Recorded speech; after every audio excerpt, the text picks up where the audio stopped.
ಸ್ನೇಹಿತರೆ, ಮೀಡಿಯಾ ಮಾಸ್ಟರ್ಸ್ಗೆ ಸ್ವಾಗತ ಸುಸ್ವಾಗತ.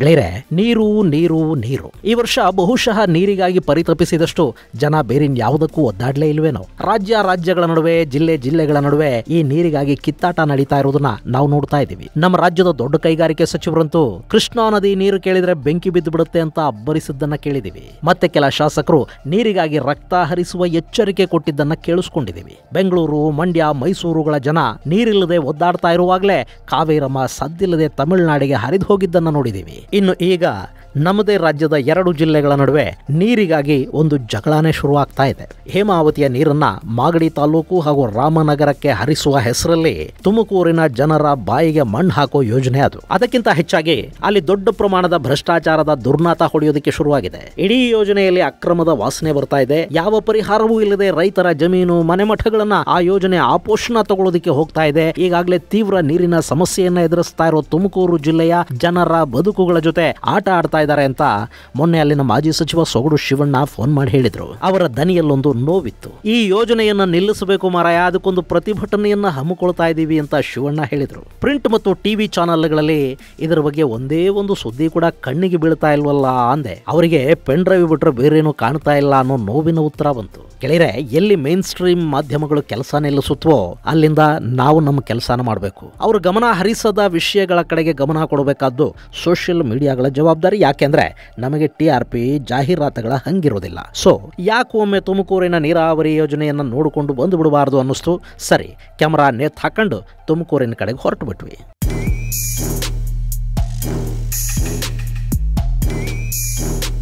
ಅಲ್ಲಿ ಮಾಜಿ ಸಚಿವ ಸೊಗಡು ಶಿವಣ್ಣ, APMCಯ ಮಾಜಿ ಅಧ್ಯಕ್ಷ ಪಂಚಾಕ್ಷರಯ್ಯ ಹಾಗೂ ರೈತ ಸಂಘಟನೆಯ ಒಂದಷ್ಟು ಮಿತ್ರರು ನಮಗೆ ಜೊತೆಯಾದರು. ನಾವು ಗುಬ್ಬಿ ತಾಲೂಕಿನ ಹೇಮಾವತಿ ನಾಲೆಯ 70ನೇ ಕಿಲೋಮೀಟರ್ ಕಡೆಗೆ ಹೊರಟು ಬಿಟ್ವಿ.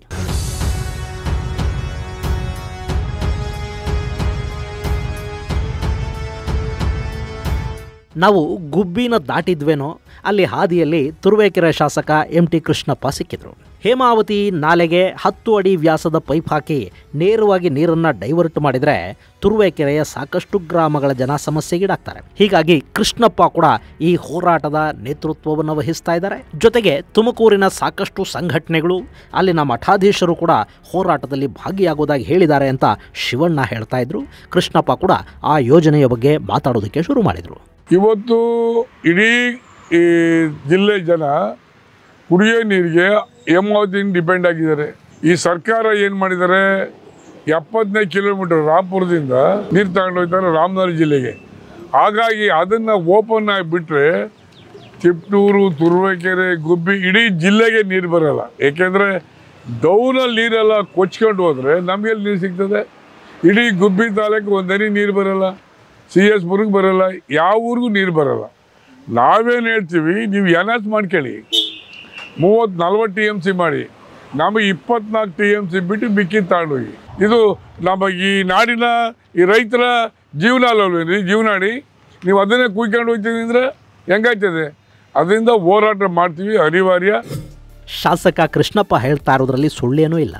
ಬರ, ನೀರಿನ ಕೊರತೆ ಅನ್ನೋದು ತುಮಕೂರು ಜಿಲ್ಲೆಯನ್ನು ಹೇಗೆ ಕಾಡ್ತಾ ಇದೆ ಅನ್ನೋದು ಅಲ್ಲಿಂದ ಮುಂದಕ್ಕೆ ಹೋದ ಮೇಲೇ ನಮಗೆ ಗೊತ್ತಾಗಿತ್ತು. ಹೇಮಾವತಿಯ ಕಾಲುವೆಗಳು ನೀರು ನೋಡಿ ಎಷ್ಟೋ ದಿನ ಆದುವೇನೋ ಅನ್ನೋ ಹಾಗೆ ಒಣಗಿ ಕಸ ತುಂಬಿ ಪಾಳು ಬಿದ್ದಿದ್ವು. ನಾಲೆಯ ಪಕ್ಕದಲ್ಲಿನ ತೆಂಗು, ಅಡಿಕೆ ಮರಗಳು ಒಣಗಿ ಹೋಗ್ತಾ ಇದ್ವು. ಹಸಿರಿನಿಂದ ಕಂಗೊಳಿಸಬೇಕಿದ್ದ ಕಲ್ಪತರು ನಾಡು ಬರದಿಂದ ಸೊರಗಿ ಹೋದ ಹಾಗೆ ಕಾಣ್ತಾ ಇತ್ತು. ಆ ತೋಟಗಳನ್ನು ನೋಡ್ತಾ ಈಗ ಸರ್ಕಾರ ಕೈಗೆತ್ತಿಕೊಂಡಿರೋ ಕಾಮಗಾರಿಯ ಸ್ಥಳಕ್ಕೆ ಬಂದ್ವಿ. ಅದು ಹೇಮಾವತಿ ಕೆನಾಲ್ನ 70ನೇ ಕಿಲೋಮೀಟರ್ ಅಂತ ಕರೆಸಿಕೊಳ್ಳಲ್ಪಡುವ ಸ್ಥಳ.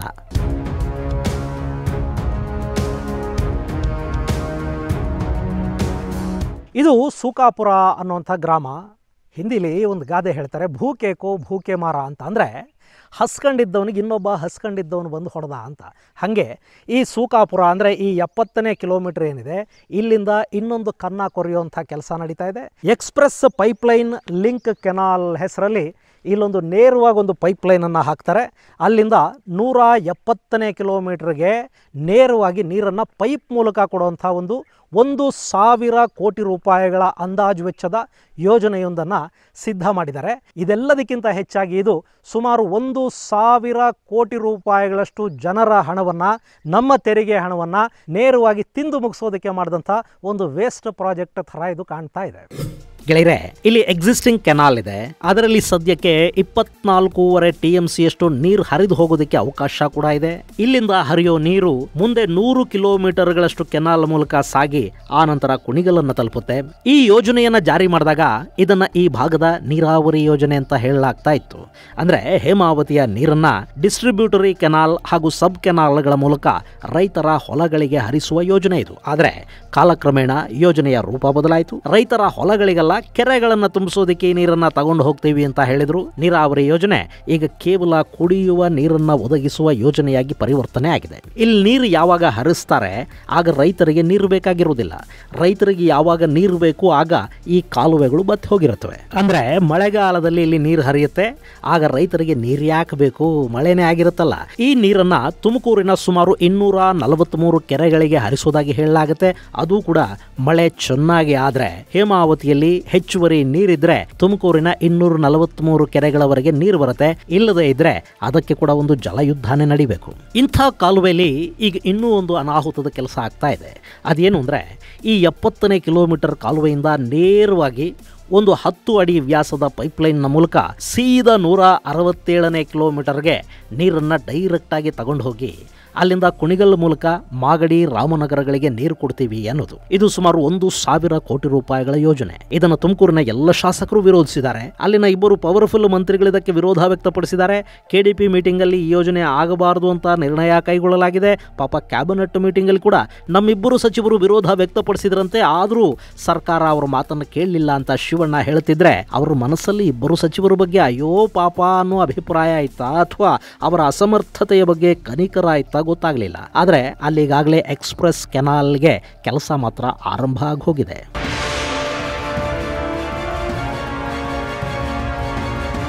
ಆ ಕಾಲದಿಂದಲೂ ಇಲ್ಲಿವರೆಗೂ ನೀರು ನಮ್ಮ ಚಾನಲ್ಗೆ ಏನು 1000 ಚಿಲ್ಲರೆ ಕ್ಯೂಸೆಕ್ಸ್ ನೀರು ಬರಲಿಲ್ಲ.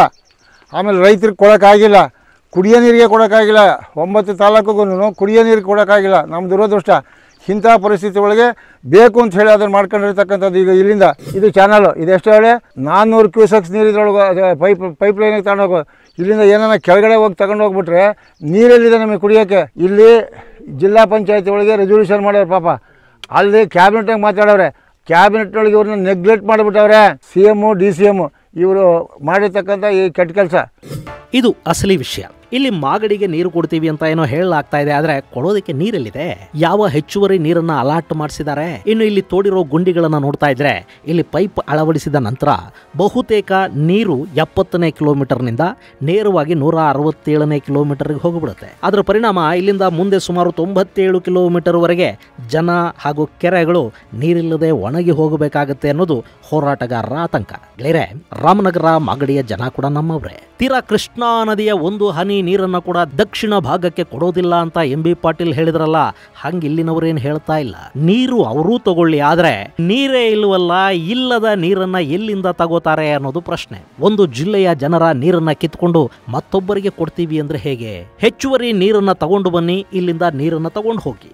ಹಾಗಲ್ಲದೆ ಇದ್ರೆ ಇಲ್ಲಿನ ಜನ, ಇಲ್ಲಿನ ಹೊಲಗಳು, ಇಲ್ಲಿನ ಅಂತರ್ಜಲ ಎಲ್ಲ ಕೂಡ ಹಾಳಾಗಿ ಹೋಗೋದಿಲ್ವಾ?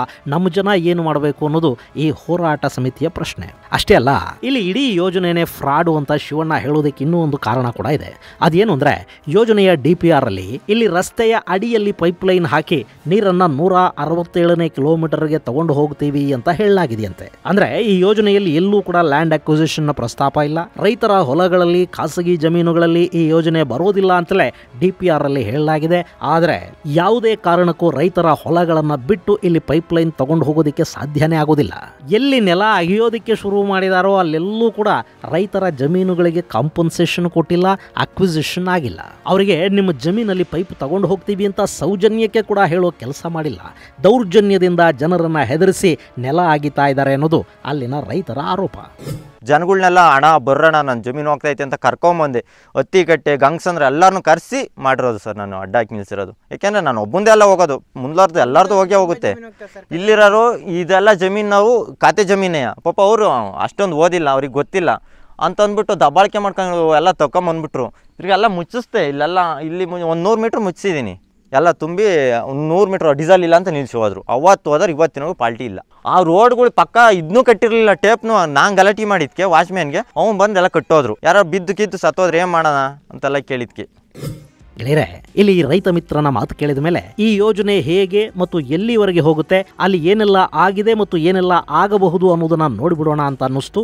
ಹಾಗೆ ಆ ಪೈಪ್ಲೈನ್ ಹೋಗುತ್ತೆ ಅಂತ ಹೇಳಲಾದ ಮಾರ್ಗದಲ್ಲಿ ನಾವು ಕೂಡ ಹೋದ್ವಿ. ನೀವು ನೋಡ್ತಾ ಇದ್ದೀರಲ್ಲ, ಈ ರಸ್ತೆಯ ಎಡಭಾಗದಲ್ಲಿ ಉದ್ದಕ್ಕೂ ಪೈಪ್ಲೈನ್ ಹೋಗುತ್ತೆ. ಇಲ್ಲಿನ ಎಲ್ಲ ಮರಗಳು, ಬೋರ್ವೆಲ್ಲುಗಳು, ಶಾಲೆಗಳು, ಮನೆಗಳು, ಮಸೀದಿಗಳು ಎಲ್ಲವನ್ನೂ ಇಲ್ಲಿ ಅಗಿಲೇಬೇಕಾಗತ್ತೆ. ಇಷ್ಟಾದರೂ ಬರೀ ರಸ್ತೆಯಲ್ಲಿ ಮಾತ್ರ ಪೈಪ್ ಹಾಕ್ತೀವಿ, ಎಲ್ಲೂ ಯಾರಿಗೂ ಪರಿಹಾರವನ್ನು ಕೊಡಬೇಕಾಗಿಲ್ಲ ಅಂತ ಯಾಕೆ ಸುಳ್ಳು ಹೇಳ್ತಾ ಇದ್ದಾರೆ ಅನ್ನೋದು ಗೊತ್ತಾಗ್ತಾ ಇಲ್ಲ. ಇನ್ನು ಕೆಲ ಕಡೆಗಳಲ್ಲಿ ಈಗಾಗಲೇ JCBಗಳು ಕೆಲಸ ಕೂಡ ಶುರು ಮಾಡಿವೆ. ಅಲ್ಲಿ ಜನ ಗಲಾಟೆ ಮಾಡ್ತಾ ಇದ್ದಾರೆ. ಆದರೆ ಆ ಬಡಪಾಯಿಗಳ ದನಿಗೆ ಬೆಲೆ ಆದರೂ ಎಲ್ಲಿದೆ?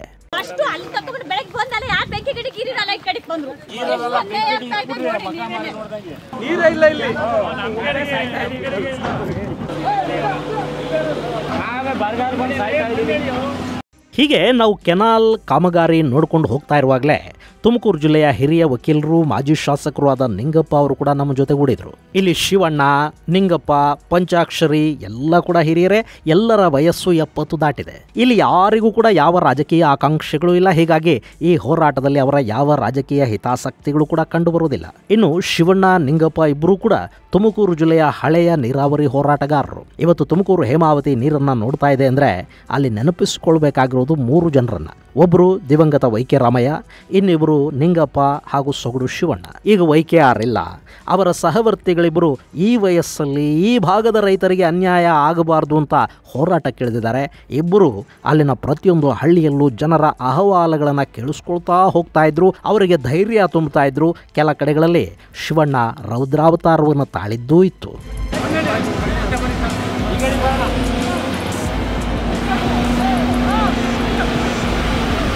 ಗೆಳೆಯರೆ, 11 ಗಂಟೆಗೆ 70ನೇ ಕಿಲೋಮೀಟರ್ನಿಂದ ಪ್ರಯಾಣ ಆರಂಭ ಮಾಡಿದ ನಾವು 167ನೇ ಕಿಲೋಮೀಟರ್ ಅಂದರೆ ನರಹಳ್ಳಿ ಸಮೀಪ ಬರೋ ಹೊತ್ತಿಗೆ ಸಂಜೆ 5 ಆಗ್ತಾ ಇತ್ತು. ಇದು ಈ ಪೈಪ್ಲೈನ್ನ ಎಕ್ಸಿಟ್ ಪಾಯಿಂಟ್. ರಾಂಪುರದಿಂದ ಅತ್ತಿಕಟ್ಟೆ, ಕಾಲ್ಶೆಟ್ಟಿಹಳ್ಳಿ, ಕೊಮ್ಮನಹಳ್ಳಿ, ದಾಸರಾಕನಹಳ್ಳಿ, ಬ್ಯಾಡಗೆರೆ, ಕೋಡಿಹಳ್ಳಿಗಳ ಮೂಲಕ ಸುಮಾರು 35.5 ಕಿಲೋಮೀಟರ್ನಷ್ಟು ಸಾಗಿ ಬಂದು ನಾರನಹಳ್ಳಿಲಿ ಇದು ಮತ್ತೆ ಮೈನ್ ಕೆನಾಲ್ಗೆ ಜಾಯಿನ್ ಆಗುತ್ತೆ. ಇಲ್ಲಿ ಶಿವಣ್ಣ ಅವರು ಹೇಳಿದ ಇನ್ನೂ ಒಂದು ಮಾಹಿತಿ ನಿಜಕ್ಕೂ ಅಚ್ಚರಿ ಮೂಡಿಸೋ ಥರದ್ದು. ಇಲ್ಲಿಂದ 0 to ಇಲ್ಲಿವರೆಗೆ, ಇಲ್ಲಿಗೆ ಬರಬೇಕು ಅಂದರೆ ಇಲ್ಲಿಗೆ 500 ಕ್ಯೂಸೆಕ್ಸು ಕೆಪಾಸಿಟಿ. ಅದ್ರ ಮೇಲೆ ಬಿಟ್ಟರೆ ಹತ್ತತ್ರ 800 ಕ್ಯೂಸೆಕ್ಸ್ ಬಿಡ್ಬೋದು. ಇಲ್ಲಿ ಅಷ್ಟು ಮಾಡ್ರೇಟ್ ಮಾಡಿದ್ದೀವಿ. ಈಗ ಇದಕ್ಕೆ 700-800 ಕೋಟಿ ರೂಪಾಯಿ ಖರ್ಚು ಮಾಡಿದ್ದೀವಿ. ಇದು ಇದ್ದೂ ಅದು ಅವಶ್ಯಕತೆ ಇರಲ್ಲ. ಪೈಪ್ಲೈನ್ 35 ಕಿಲೋಮೀಟ್ರು ಎಷ್ಟದು? ಹತ್ತತ್ರ 1,000 ಕೋಟಿ. ಎಷ್ಟು ಪರ್ಸೆಂಟ್ ಬೇಕು? ಸಾಕಾಗಲಿಲ್ಲ ಅಂದರೆ ಪರ್ಸೆಂಟ್ಗಳು ಜಾಸ್ತಿ ಮಾಡ್ಕೊಳ್ತಾರೆ. ಪಾಪ ಮಾಡಿದ್ರು ದುಡ್ಡು ಹೊಡಿಯೋದು ಹಾಳಾಗೋಗ್ಲಿ, ಅವ್ರು ಏನನ್ನ ನೆಗೆದು ಬಿದ್ದೋಗ್ಬಿಡ್ಲಿ. ಈ ರೈತರ ಗತಿ ಹೇಳಿ, ನೀರಿನ ಗತಿ ಹೇಳಿ, ಜಿಲ್ಲೆ ಒಳಗೆ ಕುಡಿಯೋ ನೀರು ಇಲ್ವಲ್ಲ, ಅದನ್ನು ನೋಡಿ ಎಲ್ಲ ಮಠಾಧಿಪತಿಗಳು ನಮ್ಮ ಜೊತೆ ಒಳಗವ್ರೆ, ರೈತರವ್ರೆ. ಬಾ 800 ಕೋಟಿ ರೂಪಾಯಿ ಕಣ್ರಿ. ಈಗಿರೋ ಎಕ್ಸಿಸ್ಟಿಂಗ್ ಚಾನಲ್ ಅನ್ನು ಅಪ್ಗ್ರೇಡ್ ಮಾಡೋದಕ್ಕೆ ಸರ್ಕಾರ ಖರ್ಚು ಮಾಡಿರೋ ಹಣ 800 ಕೋಟಿ ರೂಪಾಯಿಗಳು. ಈಗ ಅದು ಸಾಲದು ಅನ್ನೋ ಹಾಗೆ ಎಕ್ಸ್ಪ್ರೆಸ್ ಕೆನಾಲ್ ಅನ್ನು ಕೂಡ ಮಾಡೋದಕ್ಕೆ ಸರ್ಕಾರ ಹೊರಟಿದೆ. ಅದರ ವೆಚ್ಚ ಸುಮಾರು 1,000 ಕೋಟಿ. ಸೊ ಮಾಗಡಿಯ ಜನಕ್ಕೆ ನೀರು ಕೊಡ್ತೀವಿ ಅಂತ ಹೇಳ್ತಾ ಇಲ್ಲಿ ಖರ್ಚು ಮಾಡ್ತಾ ಇರೋದು 1,800 ಕೋಟಿ ರೂಪಾಯಿಗಳು. ಇದರಲ್ಲಿ ಕಾಂಟ್ರಾಕ್ಟರ್ಗಳ ಪರ್ಸೆಂಟೇಜ್ ಎಷ್ಟು, ರಾಜಕಾರಣಿಗಳ ಪರ್ಸೆಂಟೇಜ್ ಎಷ್ಟು, ನೀರಾವರಿ ಇಲಾಖೆಯ ಅಧಿಕಾರಿಗಳು ತಿನ್ನೋದೆಷ್ಟು? 1,800 ಕೋಟಿ ರೂಪಾಯಿಯಲ್ಲಿ ಬರೀ 40% ಅಂದ್ರೂ ಕೂಡ 720 ಕೋಟಿ ರೂಪಾಯಿ ಆಗೋಯ್ತಲ್ರಿ. ಅಲ್ಲ, ಇಲ್ಲಿ ಡೈರೆಕ್ಟ್ ಪೈಪ್ಲೈನೇ ಮಾಡೋದಾಗಿದ್ರೆ ಕೆನಾಲ್ ಅಪ್ಗ್ರೇಡೇಷನ್ ನ ಹೆಸರಲ್ಲಿ 800 ಕೋಟಿ ರೂಪಾಯಿಗಳನ್ನು ಯಾಕೆ ಖರ್ಚು ಮಾಡಬೇಕಿತ್ತು? ಆ ನಾಲೆಯ ಕೆಪಾಸಿಟಿಯನ್ನ ಹೆಚ್ಚು ಮಾಡಬೇಕಾದ ಅಗತ್ಯ ಏನಿತ್ತು? ಯಾಕೆಂದ್ರೆ ಈ ಪೈಪ್ ಹಾಕಿದ ಮೇಲೆ ಇಲ್ಲಿ ಹರಿಯುವ ನೀರಿನ ಪ್ರಮಾಣನೇ ಕಡಿಮೆ ಆಗಿ ಹೋಗುತ್ತೆ. ಹೀಗಿರುವಾಗ ಉನ್ನತೀಕರಣ ಯಾಕೆ ಬೇಕಾಗಿತ್ತು ಹೇಳಿ?